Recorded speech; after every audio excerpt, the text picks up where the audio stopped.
আসসালামু আলাইকুম ওয়া রাহমাতুল্লাহি ওয়া বারাকাতুহু। আসসালামু রাহমাতুল্লাহ। ইন্নাল হামদালিল্লাহ নাহমাদুহু ওয়া নুসাল্লি আলা রাসূলিহিল কারীম, আম্মা বাদ। আল্লাহ পাকের নিকট লাখো কোটি শুকরিয়া যে মহান আল্লাহ তাআলা আমাদেরকে পবিত্র শুক্রবার জুমার নামাজ আদায় করার জন্য মসজিদে আসার মতো তৌফিক দান করেছেন।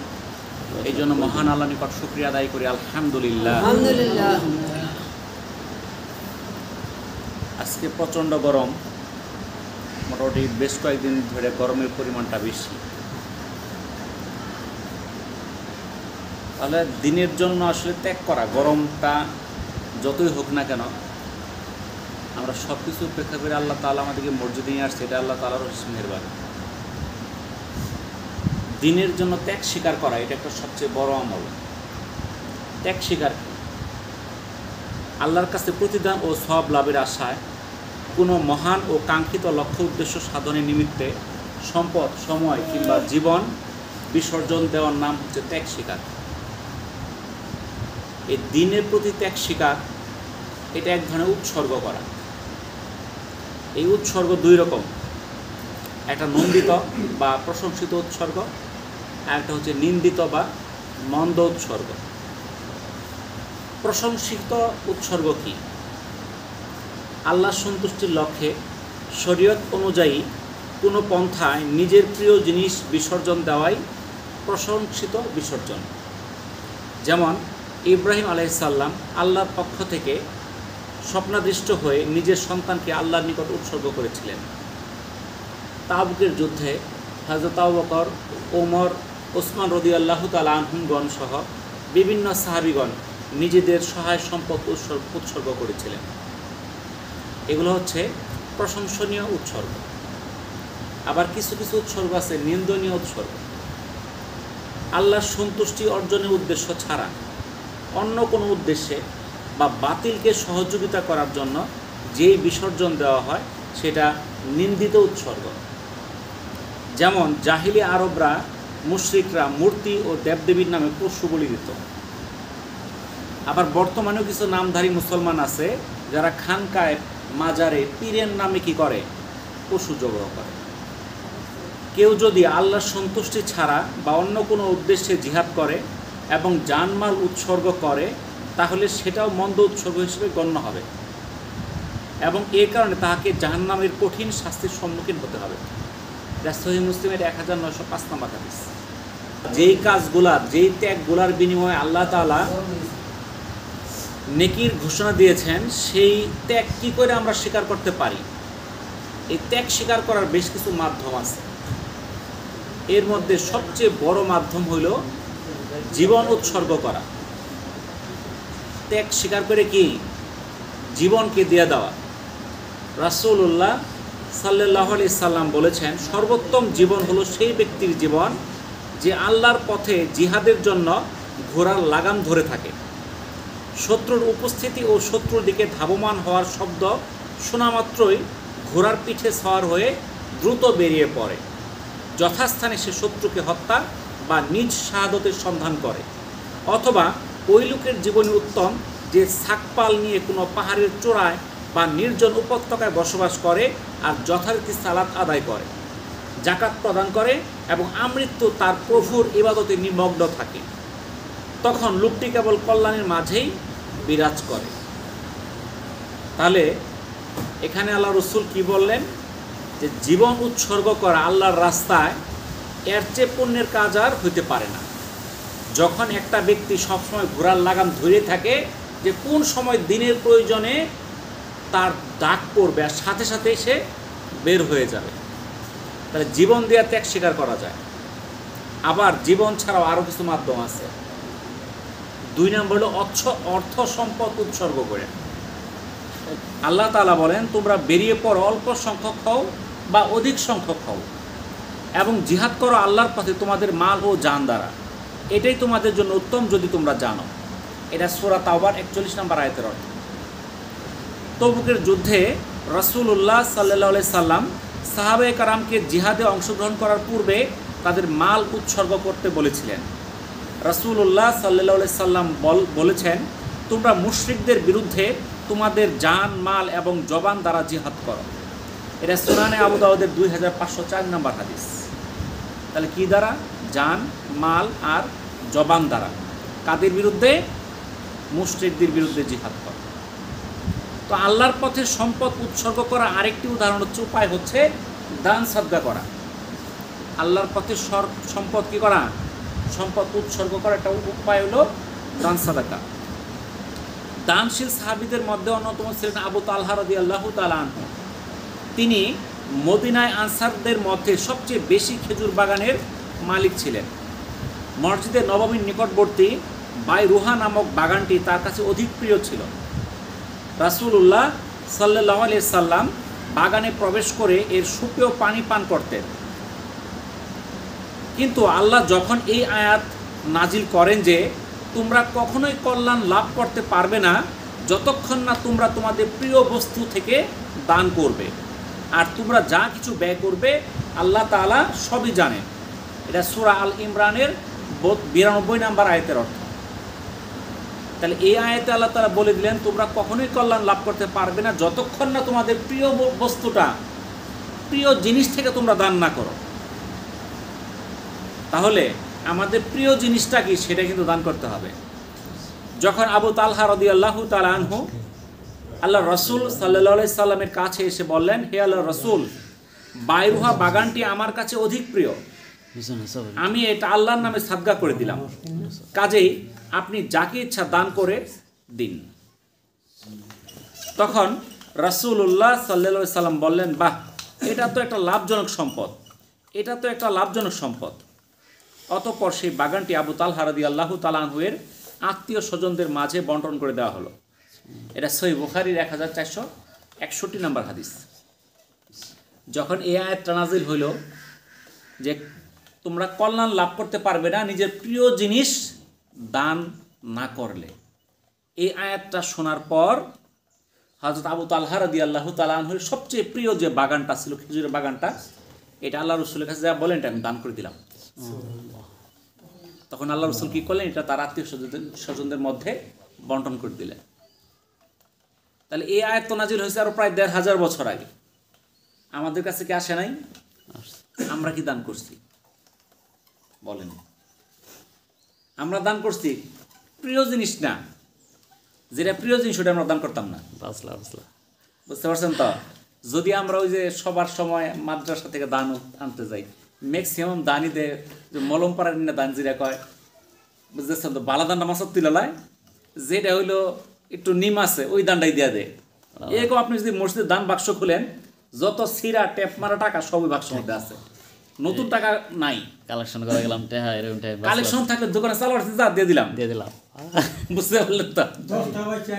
হ্যাঁ, তাইলে দেখেন দিতে হবে প্রিয় জিনিসটা, দান করতে হবে কোনটা? প্রিয় জিনিস।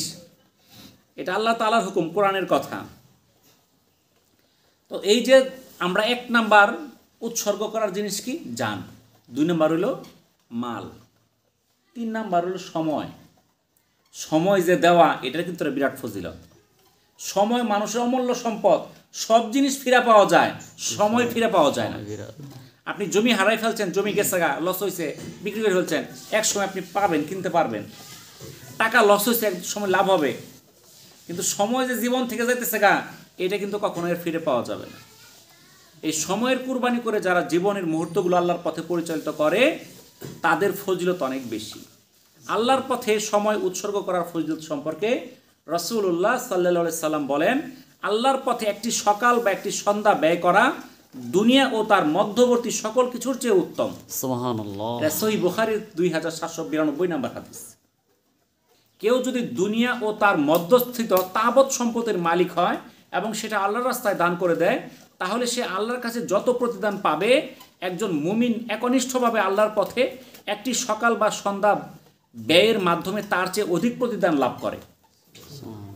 এটা ইমাম নববী রাহিমাহুল্লাহর শরহে মুসলিমের 27 এবং 28 নম্বর পৃষ্ঠায় বর্ণনাটা আসছে। অর্থাৎ কেউ যদি দুনিয়া এবং এর মধ্যস্থিত তাবৎ সম্পদের মালিক একাই হয়ে যায় আর আল্লাহর রাস্তায় দান করে দেয়, এর চেয়ে উত্তম কোনটা? একটা সকাল বা বিকাল কি করা? আল্লাহর রাস্তায় ব্যয় করা। দ্বীনি জ্ঞান অর্জন করাও এই ব্যয়িত সময়ের মধ্যে একটা উৎসর্গ। ইবাদতের জন্য প্রয়োজন কি? দ্বীনি মাসলা মাসাইল শিক্ষা করা, বিভিন্ন শরঈ জ্ঞান, এগুলো মুমিনদের জানা আবশ্যক। শায়খ উসাইমিন রহিমাহুল্লাহ বলেন, ইলম অর্জনের অন্যতম ফজিলত হলো মানুষ ইলমের মাধ্যমে সুস্পষ্ট দলিলের ভিত্তিতে তার রবের ইবাদত করে, ফলে তার হৃদয় ইবাদতের সঙ্গে লেগে যায় এবং এর মাধ্যমে তার হৃদয় জগৎ আলোকিত হয়। আর সে অভ্যাসের কারণে নয়, বরং ইবাদতের ভিত্তিতেই আল্লাহর দাসত্ব করে। নিঃসন্দেহে এলেম অন্বেষণ করা সর্বশ্রেষ্ঠ আমলের অন্তর্ভুক্ত এবং এটা আল্লাহর রাস্তায় জিহাদের অন্তর্ভুক্ত, বিশেষ করে বর্তমান সময়ে। এটা কিতাবুল ইলমের 18 পৃষ্ঠায় এই বর্ণনাটা আসছে। এলমে দ্বীন শিক্ষা করা প্রত্যেক নর এবং নারীর উপর ফরজ। এটা সুন্নত বা মুস্তাহাব না, এটা ফরজ, প্রত্যেকের জানতে হবে। আর এই জানার জন্য যে সময়টা ব্যয় হবে সেটাও আল্লাহর রাস্তায় সময়টা ব্যয় হয়েছে, এটাই ধরা হবে। 4 নাম্বার আল্লাহর রাস্তায় বিসর্জন হলো শ্রমকে বিসর্জন দেওয়া। দ্বীনের খেদমতের জন্য কখনো শ্রমের প্রয়োজন পড়ে, তখন আল্লাহর পথে শ্রম বিসর্জন দেওয়া মুমিনের কর্তব্য হয়ে দাঁড়ায়। খন্দকের যুদ্ধে রাসূলুল্লাহ সাল্লাল্লাহু আলাইহি সাল্লাম সাহাবায়ে কেরামদের নিয়ে যে মেহনত করেছিলেন তা ইতিহাসের পাতায় আমরা জানি। আল্লাহ রসুল কী নির্দেশ দিলেন? খন্দক, গর্ত করার জন্য। মরুভূমিতে গর্ত করা, আমাদের দেশের এলাকার মতো না, যেখানে তাপমাত্রা প্রায় 50 ডিগ্রি সেলসিয়াস। আপনি যদি বাইরে যদি একটা লোহার কিছুর মধ্যে ডিম রাখেন, এমনি বাজাবো, আপনি আগুন দিতে হবো না, বুঝছেন? আগুন লাগে না, এত তাপমাত্রা। আপনারা 10 মিনিট দাঁড়া করে রাখা যাবে না, এরকম গরম। আর ওইরকম একটা গরমের মধ্যে তারা কি করছেন? এই খন্দক, গর্ত, বিশাল গর্ত করছেন, যাতে ওরা পার হয়ে এই পাশে আসতে না পারে। রাসূলুল্লাহ সাল্লাল্লাহু আলাইহি সাল্লাম যখন এই পরীক্ষা খননের মাটিগুলো বহন করছিলেন, তখন তার দেহ এবং পেটগুলি ধুলিতে ধূসরিত হয়ে গেছিল। আল্লাহ রসুলের শরীরটা ধুলায় ধূসরিত হয়ে গেছিল। এটা বুখারীর বর্ণনা। তাহলে উনি আল্লাহ রসুল, দুনিয়ার শ্রেষ্ঠ মানব, আশরাফুল মাখলুকাত মানুষ, কিন্তু সমস্ত মানুষের মধ্যে, সমস্ত নবী রাসূলের মধ্যে শ্রেষ্ঠ হযরত মুহাম্মদ সাল্লাল্লাহু আলাইহি সাল্লাম। তার শরীরে ধুলায় দূষিত হয়ে গেছে। কিসের জন্য? দ্বীনের পরিশ্রম করছেন, দ্বীনের জন্য কাজ করছেন, দ্বীনের জন্য কি করছেন? তারা এই গর্ত খুঁড়ছেন, খন্দকের যুদ্ধে পরীক্ষা খনন করছেন। আবু সাঈদ খুদরি রাদিয়াল্লাহু তাআলা আনহু বর্ণনা করেন, মসজিদে নববী নির্মাণের সময় আমরা মাথায় একটি করে ইট বহন করছিলাম, আর আম্মার বিন ইয়াসির রাদিয়াল্লাহু তাআলা আনহু একটির বদলে 2টি করে ইট বহন করছিলেন। এই দৃশ্য দেখে রাসূলুল্লাহ সাল্লাল্লাহু আলাইহি সাল্লাম আম্মারের মাথার ধুলা ঝেড়ে দিয়ে বললেন, হে আম্মার, তুমি কি তোমার বন্ধুদের মতো একটি করে ইট বহন করতে পারো না? তখন আম্মার রাদিয়াল্লাহু তাআলা আনহু বললেন, আমি আল্লাহর নিকট তার থেকে বেশি নেকি কামনা করি। এটা মুসনাদ আহমদের 11879 নম্বর হাদিস। রাসূলুল্লাহ সাল্লাল্লাহু আলাইহি সাল্লাম বলেন, আল্লাহর নিকট সেই ব্যক্তি সবচেয়ে প্রিয় যে মানুষের জন্য সবচেয়ে বেশি উপকারী। আল্লাহর নিকট সবচেয়ে বেশি প্রিয় আমল হলো কোনো মুসলিমকে আনন্দিত করা, অথবা তার কোনো কষ্ট লাঘব করা, বা তার ঋণ পরিশোধ করে দেওয়া, অথবা তার ক্ষুধা নিবারণ করা। আমার কোনো ভাইয়ের সাহায্যে তার সাথে হেঁটে যাওয়া আমার নিকট এই মসজিদে নববীতে 1 মাস ইতিকাফ করার চেয়েও প্রিয়। এটা তাবরানির একটা হাদিস। তাহলে আল্লাহর নিকট সবচেয়ে প্রিয় আমল কি? মানুষের জন্য যে আমলটা সবচেয়ে উপকারী, সেই আমলটা আল্লাহর কাছে অধিক প্রিয়। আর সবচেয়ে প্রিয় আমল হলো যেই আমলটা মুসলমানকে কি করে? আনন্দিত করে, মানুষের কষ্ট লাঘব করে, ঋণ পরিশোধে সহায়তা করে, ক্ষুধা নিবারণে সহায়তা করে। আর এই কাজগুলো মসজিদে নববীতে 1 মাস ইতিকাফ করার চেয়ে উত্তম। এই জন্য আমাদের চিন্তা করতে হবে যেন আমরা যেই কাজগুলো করি এতে যেন মানুষের উপকার হয়। আমি যদি মানুষের কোনো উপকার করার কাজ করতে পারি, তাহলে মসজিদে নববীতে 1 মাস ইতিকাফ করার চেয়েও উত্তম। 5 নাম্বার উৎসর্গ করা হলো স্বার্থ বিসর্জন দেওয়া। স্বার্থ বিসর্জন বুঝেন? বর্তমানে আমরা আগে নিজের বুঝ কয় 16.5 আনা বুঝি, বুঝছেন তো? আগে নিজেরটা বুঝছে, তারপরে আমরা অন্য কিছু কই। পূর্ণাঙ্গ ঈমানের দাবি হলো অপর মুসলিম ভাইয়ের জন্য নিজের স্বার্থ ত্যাগ করা। রাসূলুল্লাহ সাল্লাল্লাহু আলাইহি সাল্লাম বলেন, সেই সত্তার কসম যার হাতে আমার প্রাণ রয়েছে, তোমাদের মধ্যে কেউ ততক্ষণ পর্যন্ত মুমিন হতে পারবে না যতক্ষণ না সে তার ভাইয়ের জন্য যা পছন্দ করে সে নিজের জন্য তা পছন্দ করে। এটা বুখারীর 13 নম্বর হাদিস এবং মুসলিমের 45 মিশকাতের 4961 নম্বর হাদিস। অর্থাৎ নিজের ভাইয়ের জন্য যা পছন্দ করে নিজের জন্য তাই পছন্দ করে। আজকে দেখেন আমরা যে কিছু ভাগ করি, নিজেরটা ভালো, আমার ভাই কিংবা প্রতিবেশী কিংবা এলাকাবাসীর জন্য ছোট মন্দটা তার জন্য, নাকি বলেন? এটাই কিন্তু আমরা বেশি ভাগ করি। একটা জমি বন্ট করবো, যেহেতু আমি বিচারক আমার ভালোটা নিব আর মন্দটা দিব। বাজারে মাছ কিনলাম, কোন ভাগটা বড় দেখা যায় ওই বড় ভাগটা আমি নিব, এটাই কিন্তু আমাদের ইচ্ছা। কিন্তু সুন্নত হলো কি, বড় ভাগটা আরেকজন দেবো, ভালো জিনিসটা অন্যজন দেবো, অন্যজনে ভালোটা না দেই, অন্তত আমি যা পছন্দ করি ওরে তাই দিই। আমার যেরকম ভালোটা জিনিস পছন্দ তারও আমি ভালো জিনিসটা দিই। 6 নাম্বার হলো পদ ও মর্যাদা বিসর্জন। তাহলে আল্লাহর রাস্তায় পছন্দনীয় বিসর্জনের মধ্যে 6 নাম্বার কি? পদ আর মর্যাদা বিসর্জন করা। দেখেন আজকে আমরা পদের জন্য আমরা কত কিছু করি কত দেখি, মারামারি ধরাধরি পর্যন্ত হয়ে যায়। মসজিদ মাদ্রাসার সভাপতি, সেক্রেটারি, এগুলো হওয়ার জন্য কত যে কাহিনী। তো দিনের পথে চলতে গেলে নিজের পদ এবং মর্যাদাকে বিসর্জন দিতে হবে, এটাকে বড় করে ধরা যাবে না। ইসলামের প্রথম দায়ী মুসআব বিন উমাইর রাদিয়াল্লাহু তাআলা আনহু ছিলেন। তিনি মক্কার তরুণ, যারা ধনাঢ্য তরুণ ছিল তাদের মধ্যে ছিলেন অন্যতম। কিন্তু ইসলাম গ্রহণের কারণে তিনি পরিবারের সকল উত্তরাধিকার সম্পদ থেকে বঞ্চিত হন। তাকে হাত পা বেঁধে নির্যাতন করা হয়। তিনি যখন উহুদের যুদ্ধে শহীদ হন, তার কাফনের জন্য এক খণ্ড চাদর ব্যতীত আর কিছুই পাওয়া যায়নি, যা দিয়ে তার মাথা ঢাকলে পা বের হয়ে যায় আর পা ঢাকলে মাথা বের হয়ে যায়। অবশেষে রাসূলুল্লাহ সাল্লাল্লাহু আলাইহি সাল্লামের নির্দেশে চাদরটি দিয়ে তার মাথা ঢেকে ইসখির ঘাস দিয়ে তার পা ঢেকে দাফন করা হলো। এটা মুসলিমের 940 নম্বর হাদিস। তাহলে মুসআব বিন উমাইর রাদিয়াল্লাহু তাআলা আনহু ছিলেন মক্কার একটা ধনাঢ্য পরিবারের সন্তান, কিন্তু মুসলমান হয়ে যাওয়ার পরে তিনি সকল সম্পদ থেকে বঞ্চিত হয়ে গেল। উনি শহীদ হইলেন, উহুদের যুদ্ধে শহীদ হয়ে গেলেন। তখন তাকে দাফন করবে, তার এক খণ্ড চাদর ছাড়ার কাপড় নাই। আমরা জানি পুরুষদের দাফনের জন্য কয়টা কাপড় লাগে? 3টা। চাদর আছে কয়টা? একটা। আর চাদরটা এতই ছোট, মাথা ঢাকলে পা বের হয়ে যায়, পা ঢাকলে মাথা বের হয়ে যায়। আল্লাহ রাসূল বলেন মাথাটা ঢাকা, পাটা ঘাস দিয়ে ঢাকা দাও। এত সম্ভ্রান্ত, এত ধনী সন্তান, সে কি করলো? কাফনে কাপড়টা পর্যন্ত পারলো না। কিসের জন্য? দিনের জন্য। উনি সব ত্যাগ করছে, ওনার ধন সম্পদ, পদ, মর্যাদা সব ছেড়ে দিছে। এরকম ভাবে আল্লাহর রাস্তায় বিসর্জন দেওয়ার 7 নাম্বার উপায়টা হলো পরিবার পরিজন। সাহাবায়ে কারাম সহ্য করেছেন অবর্ণনীয় নির্যাতন, তারা জীবন দিয়েছেন, কিন্তু আল্লাহ ও রাসূলের ভালোবাসা সর্বদা বুকে ধারণ করেছেন। পরিবার পরিজনের মায়া ভুলে গিয়ে আল্লাহ রাসূলের নির্দেশ মোতাবেক চলেছেন। যায়েদ বিন দাসেনাহ রাদিয়াল্লাহু তাআলা আনহুকে হত্যার পূর্বে আবু সুফিয়ান তাকে বলেছিলেন, তুমি কি এটাতে খুশি হবে যে তোমার স্থলে আমরা মুহাম্মদকে হত্যা করি এবং তুমি তোমার পরিবার সহ বেঁচে থাকো? তখন তিনি ব্যগ্রহীন কণ্ঠে বলেছিলেন, আল্লাহর কসম, আমি চাই না আমার স্থলে মুহাম্মদ আসুক আর তাকে একটা কাঁটার আঘাতও করুক। অতঃপর হারাম এলাকা থেকে তাকে বের করে 6 কিলোমিটার দূরে তানঈম নামক স্থানে তাকে শুলে চড়িয়ে হত্যা করা হয়। এরা ইবনে কাসিরের একটা বর্ণনা। তাহলে এই যে এই সাহাবীকে যখন আবু সুফিয়ান কাফির, সে তাকে হত্যা করার পূর্বে বলছিল যে তোমাকে ছেড়ে দিব, কিন্তু তুমি কি চাও যে তোমার স্থলে আমি তোমার রাসূলকে হত্যা করি? সে বলছিল হত্যা করো তো দূরের কথা, তার শরীরে একটা কাটা ফুটুক এটাও আমি সহ্য করতে পারবো না। এরপর তাকে হারামের এলাকার বাইরে, হারাম বলতে কাবা ঘরে একটা সীমা আছে, চারদিকে একটা এরিয়া আছে, এইটুকের মধ্যে সকল কিছু নিষিদ্ধ, যুদ্ধ বিগ্রহ হত্যা এগুলো নিষিদ্ধ, এটা কাফেররাও মানত। তখন তারা তাকে তানঈম নামক স্থানে নিয়ে যায়, যেখানে মসজিদে আয়েশা রাদিয়াল্লাহু তাআলা আনহা অবস্থিত। আয়েশা মসজিদ, আমাদের বাংলাদেশের অনেকে যায় সেখান থেকে কি করে? উমরা করে। ওইটাকে বলা হয় আয়েশা রাদিয়াল্লাহু তাআলা আনহার মসজিদ বা তানঈম স্থান। ওই জায়গায় যায় তাকে শুলে চড়ায় হত্যা করা হয়। তাহলে দেখেন কত বড় ত্যাগ ছিল, তার পরিবার পরিজন সব ত্যাগ করছে।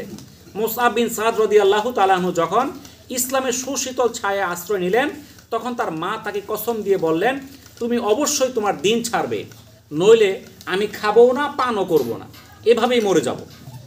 তখন মুসআব বিন সাদ রাদিয়াল্লাহু তাআলা আনহু বললেন, হে মা, যদি তোমার 100টি জীবন হয় আর একটি একটি করে তোমার এইভাবে বের হয়ে যায়, তবু আমি আমার দিন ছাড়ব না।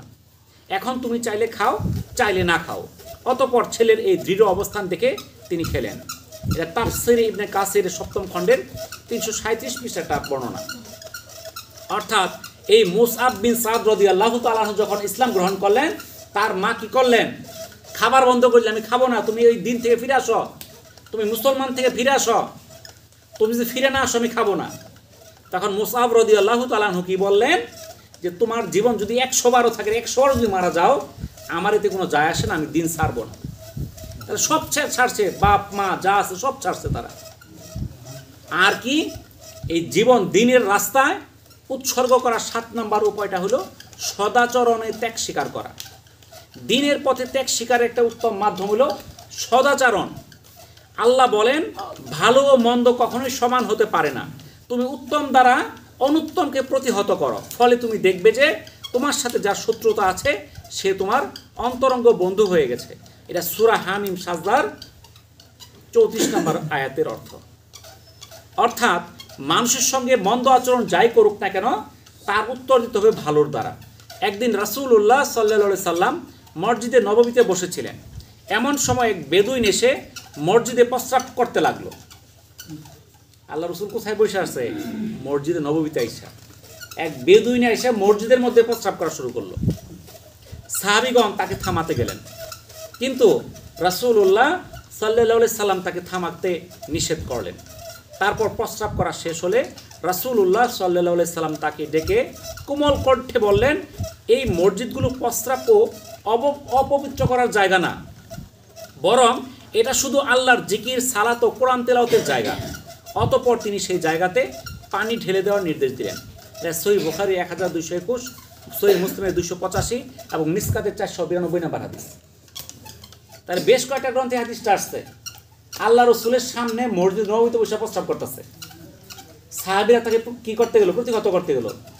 আল্লাহ রসুল তাকে থামতে কি বললেন? তোমরা যাও না, সে প্রস্রাব শেষ করো। তারপর তাকে বুঝায় বললেন এটা আসলে অপবিত্র করার জায়গা না, এই জায়গাটা আমরা সালাত আদায় করি, এখানে কোরআন তেলাওয়াত করি, জিকির আজগার করি। তারপর সেখানে পানি ঢেলে দিতে বললেন। অর্থাৎ যে মন্দ কাজ করছে, আজকে যদি মসজিদে কেউ প্রস্রাব করে, আপনি তো মাথার বাড়ি মাথা ফোটাই নেবেন, কি সত্য না? কিন্তু তিনি ধৈর্য ধারণ করলেন, তাকে বুঝে শিক্ষা দিলেন। আর এই বুঝ দ্বারা শত শত না হাজার হাজার কাফের মুসলমান হয়ে গেছে এই আচরণ দেখা। অতঃপর সাহাবীদেরকে আল্লাহ রসুল বললেন, তোমাদেরকে মানুষের জন্য সহজ পন্থা অবলম্বনকারী হিসেবে পাঠানো হয়েছে, কঠোরতা আরোপকারী নয়। এটা বুখারী 220 নম্বর হাদিস। তাহলে আল্লাহ রসুল বলে দিলেন আমাদেরকে পাঠানো হয়েছে সহজকারী বা মধ্যম পন্থা অবলম্বন করার জন্য, কঠোরতা অবলম্বন করার জন্য আল্লাহ তাআলা আমাদেরকে দুনিয়াতে পাঠান নাই। কিন্তু আজকে আমরা এতই কঠোর হয়ে গেছি, আজকে মানুষকে আমরা মানুষ হিসেবে মেরে ফেলতেছি। এটা মানুষের জীবনকে আমরা মূল্য দিতেছি না, আমরা অমানুষের কাজ করতেছি। কিন্তু আল্লাহ রসুল কত ধৈর্য ধারণ করছেন, সেটাই হলো একটা মুসলিমের শিক্ষা। কিন্তু সেই শিক্ষা আমাদের মধ্যে নাই। আমাদের মধ্যে সেই শিক্ষা আনতে হবে যে আমাদের কি করতে হবে, এই দিনকে আমাদের আঁকড়ায় ধরতে হবে, দিনের জন্য আমাদের জান মাল সময় আল্লাহর রাস্তায় ব্যয় করতে হবে। এই যে কঠোর গরম, এই যে কঠোর রৌদ্র, এটা তো হাসরের ময়দানের রৌদ্রের চেয়ে বেশি না, ওটার তুলনায় এটা কিছুই না। আপনারা সময় দেন, আর হইতে পারে কোন উসিলায় আল্লাহ তাআলা মানুষকে জান্নাতে নিবে এটা আমরা জানি না। আমরা যদি হিসাব দিয়ে জান্নাতে যাই, সম্ভব না, হিসাব দিয়ে জান্নাতে যাওয়া সম্ভব না। আল্লাহর কি ছাড়া? দয়া ছাড়া। আল্লাহ তাআলা কোন উসিলায় আমাকে মাফ করবেন আমি জানি না। এই দিনের রাস্তায় একটা সকাল একটা বিকাল আমরা খাটাই। আরেকটা বিষয় নিয়ে আজকে আমি আলোচনা করি। এখানে আমরা সবাই পুরুষ মানুষ, এই বিষয়টা আমাদের সবারই জানা দরকার। এইটার বিষয়টা হলো দেনমোহর নিয়ে।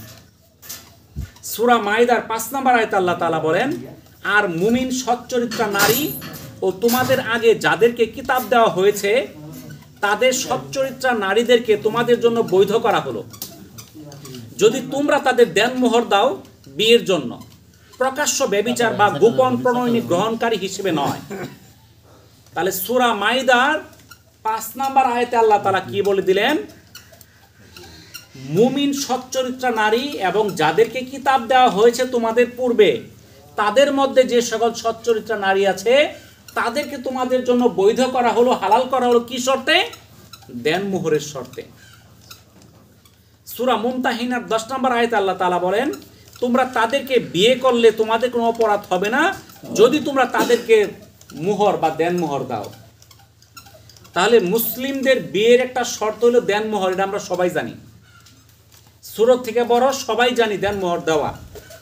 কিন্তু বর্তমানে আমরা এই দেনমোহরটা বানাইছি কাগজে কলমে, বাস্তবে নাই। এই দেনমোহরটা কাগজে কলমে দেওয়া হয়, যদি কোনো রকমে কোনো ছাড়াছাড়ি হয় তখন টাকাটা দেওয়ার লাগে, আর নাহলে সেই টাকা দিতে হয় না। এইটা হলো আমাদের রীতি। রাসূলুল্লাহ সাল্লাল্লাহু আলাইহি সাল্লাম বলেন, যে ব্যক্তি কোনো নারীকে বিয়ে করলো এবং তার দেনমোহর বাকি রাখলো, এরপর সে ইচ্ছা করলো দেনমোহর আংশিক বা একেবারে আদায় করবে না, তাহলে সে ব্যভিচারী হিসেবে যাবে এবং আল্লাহর সাথে তার ব্যভিচারী হিসেবে সাক্ষাৎ হবে। এটা কানজুল উম্মার 8ম খণ্ডে 248 পৃষ্ঠায় হাদিসটা বর্ণনা আছে। তাহলে যে ব্যক্তি দেনমোহর লিখছে 5 লাখ 10 লাখ 20 লাখ লিখছে, ইচ্ছাই করছে দিতাম না, এটা হুদাই লিখছি, কিংবা 20-50 হাজার দিমো আর দিতাম না, নিয়তে কিন্তু এটা দিতাম না। যে এই নিয়তে বিবাহ করবে সে জিনাকারী হিসেবে আল্লাহর সামনে উপস্থিত হবে। তাহলে আমরা যে এই যে দেনমোহর খালি কাগজে কলমে লেখাইতেছি, আদায় করতেছি না, এর ক্ষতিটা কি দেখছেন? যদি স্ত্রীকে দেনমোহর পরিশোধের পূর্বে স্ত্রী মারা যায়, আপনার স্ত্রী মারা গেছে, আপনি দেনমোহর আদায় করতে পারেন না, তাহলে কি করবেন আপনি? তাহলে স্বামী কি করবে? ওই স্ত্রীর যে উত্তরাধিকার আছে তাদেরকে ওই দেনমোহরে টাকা দিতে হবে। তাহলে স্ত্রী মারা গেলেও সেটা দিতে হবে। আর যদি স্বামী মারা যায়, স্বামী মারা গেছে, স্ত্রী দেনমোহর দিতে পারে নাই, মাফ হয়ে যাবে? স্বামীর যারা ওয়ারিসান আছে তারা পরিশোধ করবে। আসলে উচিত কি, প্রত্যেক মানুষকে তার স্ত্রীর দেনমোহর অবশ্যই দিতে হবে, এটা মাফ হবে না। আপনারা যে মাপ চাইলেন, মাফ করে দিল, এটা মাফ হইল না। আপনি যে মাপ চাইছেন মাফ করছে, আপনি পরের দিন তালাক দেন, দেখেন মাফ করছে কিনা, দেখেন তো একটু। পরের দিনই মামলা দিয়ে দিচ্ছে 5 লক্ষ টাকা, তাহলে এর মানে সেটা মাফ করে নাই, সে এই জন্য মাফ করছে, চাইলে আপনি দিবেন না আর মন খারাপ হবো, এদিকে আমার ভাত খাওয়ান লাগবো, তাহলে আমি আর মন কালাকালি করি কে? তাহলে এই দেনমোহর মাফ হবে না, তার মৃত্যুর পরও সেই দেনমোহর বাকি থাকবে, দিতে হবে। এখন অনেকেই আছে, কোনো মেয়ে তার ইচ্ছার কারণে স্বামীর ঘর ছেড়ে গেছে, তাহলে কি হবে? যদি ওই মহিলা তার নিজের ইচ্ছায়ও স্বামীর ঘর ছেড়ে তালাক নিয়ে চলে যায়, এরপরও স্বামীকে তার দেনমোহর দিতে হবে।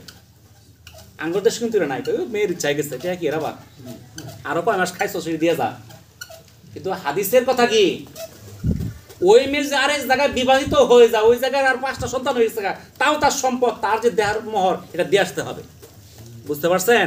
এটা হাদিসের বিধান। যদি হাদিস মানেন, আর না মানলে তোর কথা নাই, না মানলে ওর উপরে কোনো হাদিসের বিধান আছে? আর যদি মানেন তাহলে দেনমোহর অবশ্যই দিতে হবে। আর এই দেনমোহরের ন্যূনতম পরিমাণ হলো 10 দিরহাম। আর আমাদের দেশে কিছু আধুনিক ফ্যাশন আছে যে 100 টাকা দেনমোহর দিয়ে বিয়ে করে লাগলো, মানুষ বেশি দেনমোহর করে, তার একটু উদাহরণ দেয় 100 টাকা দেয়া।